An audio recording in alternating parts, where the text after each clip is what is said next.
I really like this expression. Young riders pick a destination and go. Old riders pick a direction and go. Yeah, I get it. That's really good. Henry David Thoreau talked about it way back in the 1860s, this idea of wandering. As motorcycle riders, we have the freedom to wander aimlessly, and nobody's going to question us about that. Some of us just feel compelled to do it. It's the nature of what we do out on motorcycles. Look at most any motorcycle advertisement, and they're typically not talking about the money that you're going to save on your commute riding a motorcycle. Instead, what do they talk about? Instead, it's about adventure, discovering places, and also about discovering something about yourself when you're out on the bike. That's what folks like us want today. I'll take it further. That's what folks like us need today. Adventure and the freedom to wander and to set ourselves free. We'll have another episode dedicated to discussing the deeper meaning of motorcycle company advertisements, which I think are really cool. But do you happen to know what the Harley-Davidson corporate mission statement is? This is it. More than building machines, we stand for the timeless pursuit of adventure. Freedom for the soul. Oh yeah, I think they nailed it there, don't you? We don't always have to be going from point A to point B. We don't always need to be accomplishing something when we're out. What we do need is peace of mind. That's what we talk about in this podcast all the time. Freedom for both mind and body. Wandering around in some direction without a destination in mind. Now that's what I call freedom. So where will your motorcycle take you next? Let's talk about it. Thank you for joining me today. Recorded in beautiful Loveland, Colorado. Welcome to Peace, Love, Moto, the podcast for motorcyclists seeking that peaceful, easy feeling as we cruise through this life together. Are you ready? Let's go!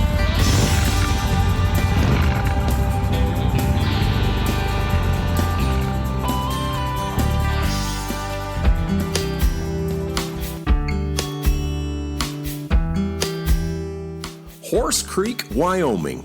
I'm sure you've heard of it, or maybe not. Horse Creek is on a tiny county road about halfway between Cheyenne and Laramie, Wyoming.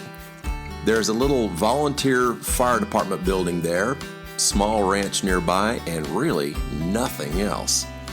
It was a few years ago, but from Horse Creek I saw on the map that there was an even smaller road going west toward Laramie, which is about 60 miles away. So of course, I took it. What started off to be a wide enough road, wide enough for two cars to pass each other, turned into a very narrow dirt road. Then it turned into a two-rut lane for a car, one wheel in each rut. Once I was several miles outside of Horse Creek working my way west, and there were no more road signs, of course, just a direction that I knew I was going, which was west. So I continued west.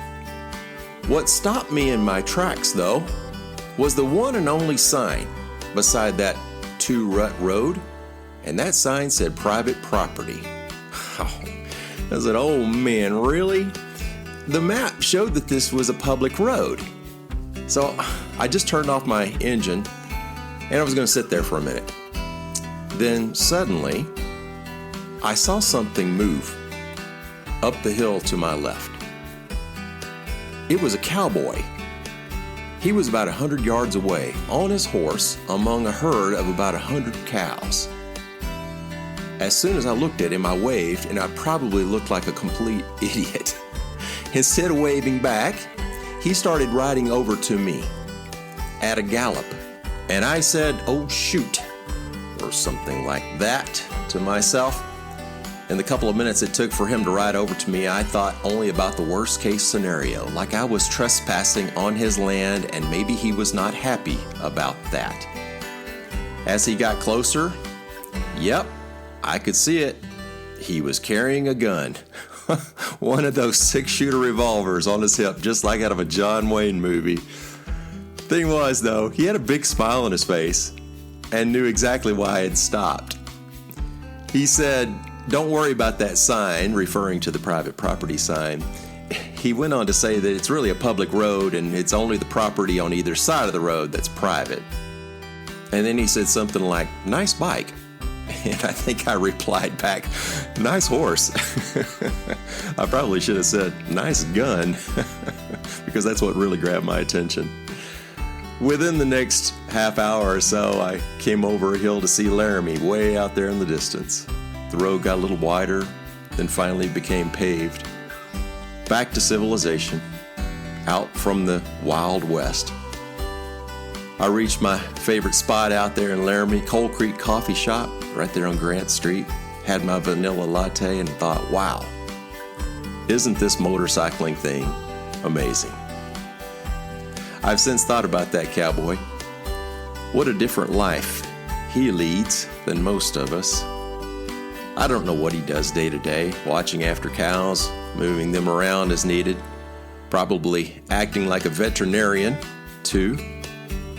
I'm sure he faces the same levels of stress that any of us do, maybe just in different ways. I've often wondered, though, if I'd grown up on a ranch and started riding horses about the same age as I started riding motorcycles, would I think differently about wandering around? Just wandering aimlessly, maybe? I'll never really know, I guess. But I don't think so. I think on both the saddle of a horse and the saddle of a motorcycle, we can wander. It's a mindset. Maybe it's an attitude, too. I learned more about horseback riding and motorcycling and comparing the two this past summer and shared it with you. In episodes 32 and 33, I interviewed Brett and Melissa Wilson, who are horseback riders and good friends of mine. We call those episodes Views from the Saddle. And the conclusion? Whether you're exploring nature by horseback or on the back of a motorcycle, we've got a lot in common.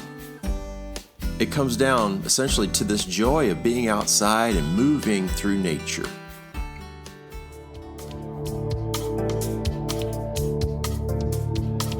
I'd like to explore Wyoming.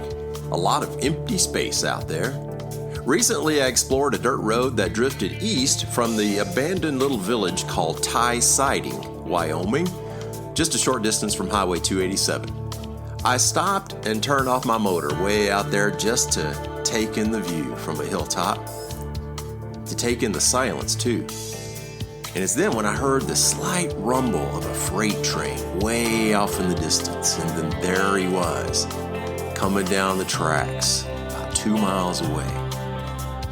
I put my helmet back on and raced over to the tracks where the road would cross there just to watch the train pass. Now that's entertainment. I know that on our computer screens and on our phones, we can watch almost anything, anywhere in the world. But just being right there, feeling the ground shake as that massive train sped by, yeah, that's entertainment. Makes me think of the topic that we covered just last week, the difference between real and virtual experiences. Yeah, I felt that train when he passed by. I felt the wind that it was generating and that ground vibrating.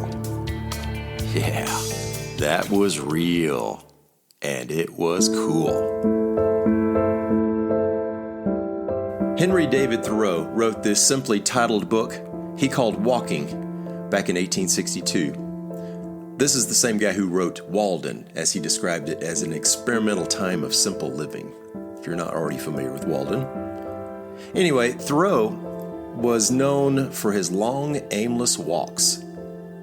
Sometimes in his writing, he referred to his walks as wandering, and other times he called it sauntering. And in the book Walking, he wrote the following: "He who sits still in his house all the time may be the greatest vagrant of all, but the wanderer, in the good sense, is no more vagrant than a meandering river.